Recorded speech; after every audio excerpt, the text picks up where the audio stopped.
Welcome to Power Level. This is Paul, and today I'm going to take a brief look at Defenders of Time. I'd like to start out by thanking my friend Jimmy, John Flury, and the rest of the team at Forlight Studios for giving me the chance to look at this game. Thank you guys. Defenders of Time is a multiplayer tower defense game with a very strong emphasis on the multiplayer aspect. Game size can range from 1v1, 4v4, or even if you dare to take it, 1v4. Now you may be asking yourself, 1v4? It's true. How they handle it is that they give each person some sort of aspect to take care of, whether that be distributing the money out to all your players, placing the towers, planning out ahead on how you want to attack, and who's in control of your offensive forces. This may seem silly, but it's really an ingenious idea. Trying to play by yourself is a daunting task. There's so much to keep track of. I found myself on multiple occasions not knowing what I should be focusing on because there was just so much to do. And I'm sure with time and practice that could change and would allow me to do something like a 1v4, for example. But it's still much harder than to have your own job to just do and keep it done. The creeps spawn at multiple points of the map, and each player can see the path that their creeps are going to end up taking, whether this be on the ground or in the air. Your job is to set up a tower and force the path onto something that's more beneficial to you, and hopefully not overlook anything like I did here. I screwed up at the setup, and that cost me that game pretty much immediately. The dynamic use of the towers to move the creep waves as you see fit up and down the level is a stroke of genius. I've always wanted to just control where the waves go, and now I have that option.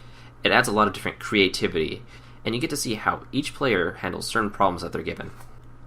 To elaborate on this point, using the funds that you're given for killing the creeps, you can then upgrade your towers to different sorts of towers that do things from AoE pulses, slowing down targets from a further range, detecting stealth units.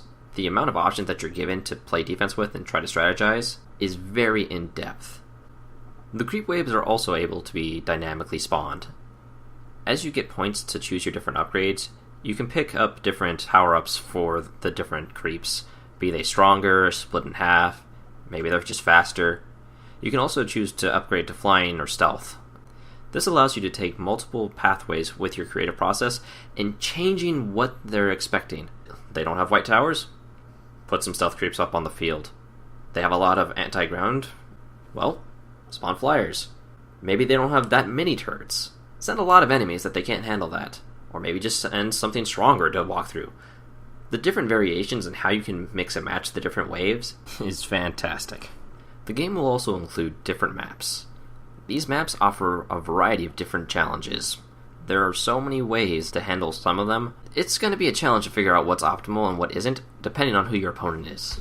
I'm really excited to see them expand upon this, and looking forward to all the different variety of maps that they can put out, and maybe eventually there'll be something that where the players can generate their own maps. There's so much more I want to say about this game, but I think I'm going to have to come back to that at a later point, when the game has been released in its entirety. To summarize my thoughts so far, whether it be single player or multiplayer, the gameplay is fast, dynamic, and intense, but most importantly, it's fun. I'm so excited for this game, and I have been since I first heard about it. So while I won't give it a full rating just yet, I will say that I'm going to buy this as soon as it comes out. Thanks for watching. Please like, favorite, and subscribe.